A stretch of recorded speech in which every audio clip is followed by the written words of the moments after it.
Magandang araw mga kaibigan. Bigyan natin ng reaction opinion itong post ang balita ngayon. Boying itinangging nakipag-meeting sa ICC investigator. Mariing itinanggi ni Ombudsman Jesus Crispin Boying Rimulya ang aligasyong nakipagpulong siya sa isang investigator ng International Criminal Court matapos mabanggit ang kanyang pangalan sa affidavit ng 18 individual na dating sundalo.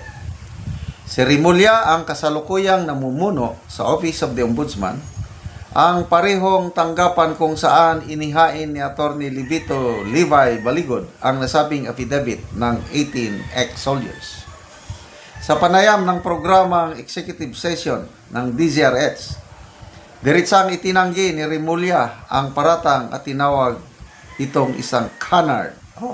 Canard. Canard, it never happened. Isang kasinungalingan, hindi ito kailanman nangyari. Nilalaman ng item 28, page 10 ng affidavit. Sa pahinate ng affidavit, particular sa item number 28, nakasaad na sina Chantal Daniels at William Rosato ang umano'y nagkaroon ng meeting sa isang bahay sa Bel Air, Makati, na ayon sa salaysay ay bahay ni dating DOJ Secretary Boying Rimulya. Ayon sa dokumento, ito, si Chantal Daniels at William Rosato, bilib ako dito sa mga dating sundalo, nakukuha nilang pangalan ng mga ICC investigator. Kompleto yung detalye. Si Chantal Daniels at William Rosato ay nagkaroon din ng meeting sa isang bahay sa Bel Air, Makati, na sa pagkakaalam namin ay bahay ni dating DOJ Secretary Boying Rimulya. Kasama sa meeting, sina Sonny Trillanes, Police General Nick Torre at dating DOJ Secretary Boying Rimulya. Nakasaad din na inutusan umano ang mga appliance na kapag papasok sa gate ng Bel Air ay sasabihin na sa bahay ni Secretary Boying Rimulya sila pupunta. Sige, deny. Karapatan niyang i-deny. So, ngayon, nasasangkot siya sa pakikipag-meeting sa ICC. Although, aligasyon pa lang ito, Maalala ko tuloy, silang dalawa ng Pangulo, ang dami nilang statement no na we will not cooperate with the ICC. Ilang beses? 3, 4, 5 beses. They have no jurisdiction. We will not cooperate. We will not cooperate. Ito. Dumating ang ICC. Pati nga si Trillanes, sabi niya na, bakit nyo ipakita ang mga picture? Kakasuhan kayo ng ICC niyan na malalagay sa alanganin ang buhay ng mga ICC investigator. Anong ibig sabihin nun? Inaamin na talagang nagpunta dito ang mga ICC investigator. O paano sila makapag-ano ng kaso kung hindi sila nagpunta? Kaya, sige lang mga kababayan. Kung i-deny nila, edi wala tayong magagawa. Tayo na lang, public opinion na lang ang atin. So, sinasabi nitong mga testigo, dating sundalo, ganito ang nangyari. Boying, General Torre, sino ba yung Trillanes. Then yung ICCNB nag-meeting. Sabi naman nila, hindi. Kanino tayo maniniwala? Bahala na tayo. Ako, personal opinion ko lang ito, mas pinapaniwalaan ko ang sinasabi nitong mga testigo. Saludo ako sa kanila. Although I might be wrong, kaya nga dapat imbestigan ito, patawag sa isang hearing sana para ma-cross-examine, di ba? Kaya ito na sana ang pagkakataon ng Senate Blue Ribbon Committee na I think sinabi ni Boying Rimulya, hinamon niya ang mga ex-Marines na magtistigo, haharap sa Senado, Blue Ribbon. Handa naman ang mga Marines. Ang tanong nga ngayon, ang chairman, magpapatawag ba siya ng hearing? Sinusuri pa daw ang kredibilidad.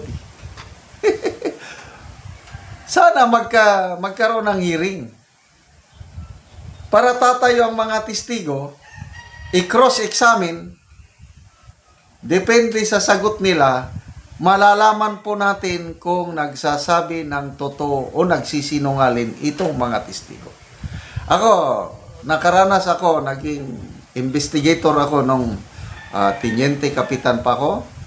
May mga sundalo pa doon ng mga abusador, marami-rami. So magreklamo ang mga sibilyan. Ako ang i-designate. Lieutenant Macanas, investigate. Yes, sir. Investigasyon ako. Kaya marami-rami akong experience sa pag-iimbestiga ng mga sundalo namin na nag-aabuso at karamihan napapatunayan nag-abuso nga. Nag-abuso. Ang tatay ko pala, dating Philippine Constabulary, investigador.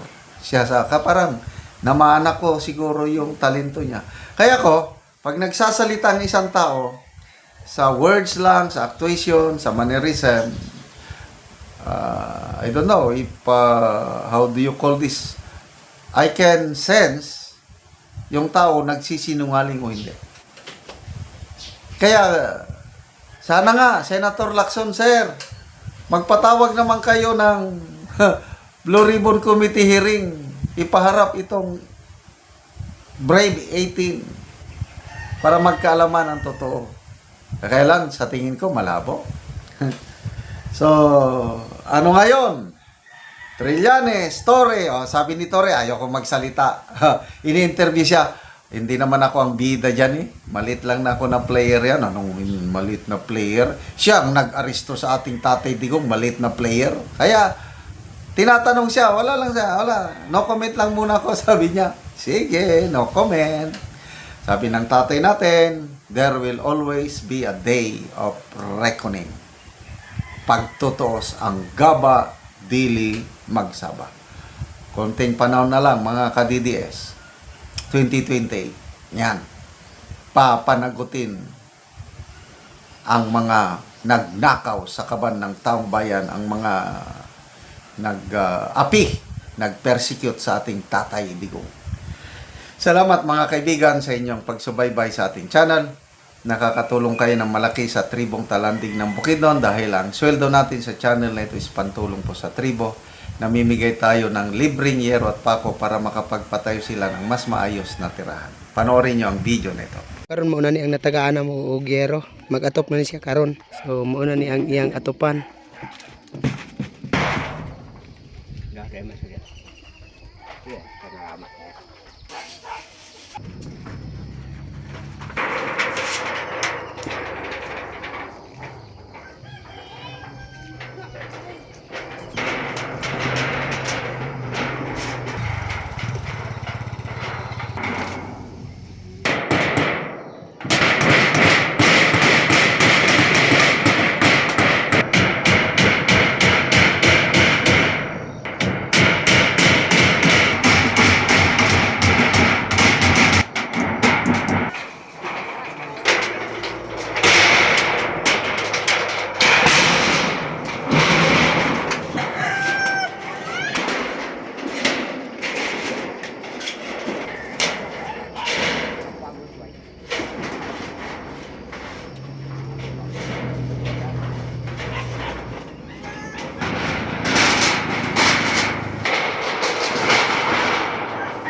Og karon humanag gyud sa pag-atop ang among gihatag nga yero.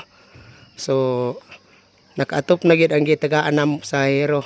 Salamat sa Ginoo og ang nagtabang og sen nga nakabalay na gyud me. Kay katong una nga among balay gilupat sa hangin. Katong nagbagyo. Nagisi-gisi og nangayo dahil mi nagampog gyud ko sa Ginoo nga maatagang gyud migsin og niya na Mm. nakabalay na gyud me. Mm. Salamat.